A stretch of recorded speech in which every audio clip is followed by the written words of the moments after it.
तारीख आहे 22/2/2026. तर आज आपण SSC GDची रोजगार विथ अंकितवरची जी मॉक टेस्ट सोडवली आहे त्याचं ॲनालिसिस आणि त्याच्यामध्ये कसे मार्क्स पाहिजे होते आणि कोणता सब्जेक्ट कसा होता, भारी होती टेस्ट आजची की इझी होती, मला किती मार्क्स आहेत आणि तुम्हाला किती मार्क्स असायला पाहिजेत, सर्व गोष्टी आपण सविस्तरपणे याच्यामध्ये ॲनालिसिस करू.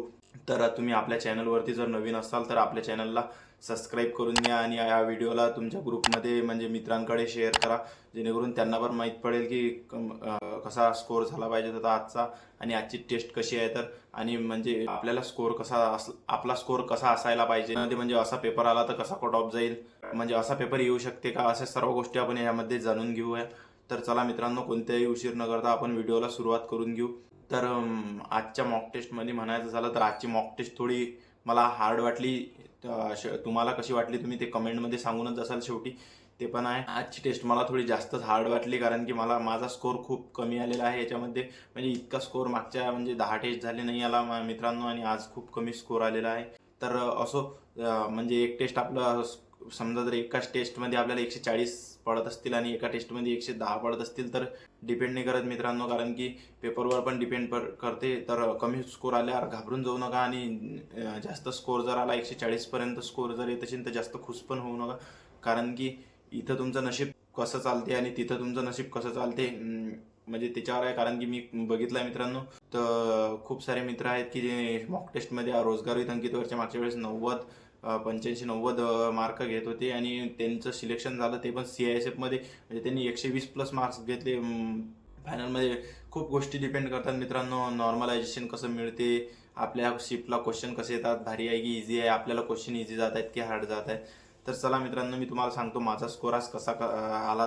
तर माझे मित्रांनो, सुरुवातीला मी हिंदी सॉल्व केलं त्याच्यामध्ये, आणि हिंदीमध्ये माझे फक्त 15 बरोबर आले मित्रांनो. आज मला थोडं हिंदी हार्ड वाटलं आजचं, काय माहिती, म्हणजे का 2-4 क्वेश्चन तर एकदम मी न्यूज पाहिले त्याच्यामध्ये. तर माझे 15 बरोबर आले आणि 5 चुकले मित्रांनो. तर मला त्याच्यामध्ये स्कोअर काय आला, आज हिंदीमध्ये खूप स्कोअर कमी झाला मित्रांनो. नंतर मी GS सोडवलं, तर GS मध्ये माझे मित्रांनो 10 बरोबर आले आणि 8 चुकले आणि 2 मी अनअटेम्प्ट केलेले आहेत. तर मला GS थोडं म्हणजे जास्त भारी पण नाही वाटला, पण त्याच्यामध्ये 2-3 येणारे क्वेश्चन चुकून गेले मित्रांनो. होते इथल्यापेक्षा जास्त तिथं होते, कारण की तिथं एक्झाम प्रेशर असते मित्रांनो. इथं आपण थोडी बिंदास टेस्ट सोडत असतो. तर रिझनिंगमध्ये 18 बरोबर आले मित्रांनो माझे आणि 2 चुकले. तर रिझनिंग थोडे मला म्हणजे इझी टू मॉडरेट लेवलचंच वाटलं, एवढं रिझनिंगमध्ये काही भारी नव्हतं. आणि मॅथमध्ये माझे 15 बरोबर आले आणि 3 चुकले आणि 2 अनअटेम्प्ट होते मित्रांनो. तर मी आता माझा फायनल स्कोअर सांगतो किती बनला. तर स्कोअर बनला माझा 111.50 स्कोअर बनला मित्रांनो.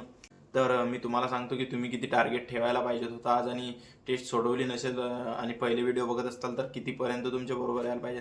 रिझनिंगमध्ये तुमचे 16 ते 17 हमखास बरोबर यायलाच पाहिजेत मित्रांनो, कारण की आज 16 ते 17 क्वेश्चन एकदम करासारखे आहेत.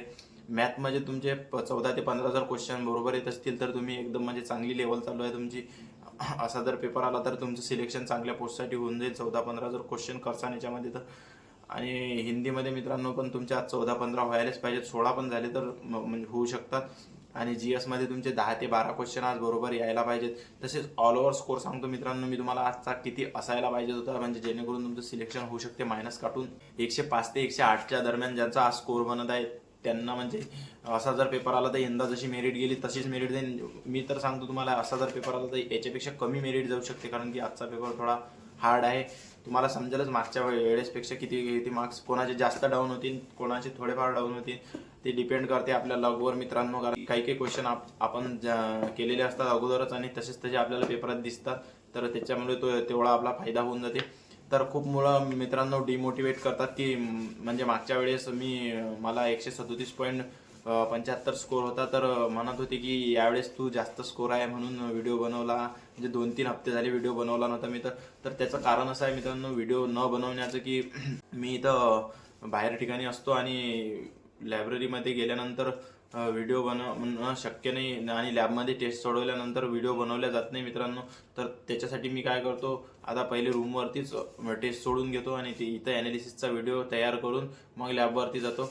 आणि जेव्हा मी पहिले व्हिडिओ सोडत होतो तेव्हा आपल्या मी घरी होतो मित्रांनो, आणि घरी म्हणजे 1-1.5 महिना घरी तयारी केली मी. तर तिथं घरी सर्व पॉसिबल होतं. जे समजा ज्यांना माहीत आहे असेल की आपले म्हणजे पहिले बॅकग्राऊंड अलग दिसायचं, आता बॅकग्राऊंड अलग. काही काही जण बॅकग्राऊंडवरून पण समजून जातात, पण काही काही जण फक्त डिमोटिवेट करायचं काम करतात मित्रांनो. तर असो मला म्हणजे एवढा काही फरक पडत नाही की बाबा मागच्या वेळेस इतके मार्क्स पडले आणि यंदा यावेळेस इतकेच मार्क्स पडले, कारण की मला माझी लेवल माहीत आहे. आणि म्हणजे स्कोर काही एकसारखा राहत नसते. आणि तुम्हाला सांगतो मित्रांनो, जर तुम्हाला जर मॉक टेस्टमध्ये 140 135 असा स्कोर चालत असेल, 130, तर तुम्हाला सांगतो मी जरुरी नाही तुम्हाला तिथं पण इतकेच मार्क्स पडतील. याच्यापेक्षा जास्त किंवा याच्यापेक्षा कमी पण येऊ शकतात. ते डिपेंड करते टेस्ट कशी येणार आहे. तर कारण की तुम्ही जर इथूनच 140चं टार्गेट घेऊन जासाल तर तुम्ही तुमचं नुकसान करसाल मित्रांनो. म्हणून सांगतो तुम्हाला की 140चं टार्गेट मनात ठेवा. पण पेपर पण बघा कसा आहे, तर नाही तर मग जो क्वेश्चन एकदम आता आपल्याला 20पैकी 20 करणं आहेत मॅथमधले, तर खूप भारी क्वेश्चन असले तर त्यांच्यावरच टाईम गेला तर आपली टेस्ट खराब होऊन जाईल मित्रांनो. म्हणून सांगतो तुम्हाला की असं म्हणजे फिक्स टार्गेट धरून नाही जायचं. ते पेपरवर डिपेंड करते मित्रांनो खूप सारं की कट ऑफ काय जाईल. कारण की मागच्या वेळेचा 124वर कट ऑफ गेलेला होता आणि यंदा 108 गेला SSC GDचा कट ऑफ.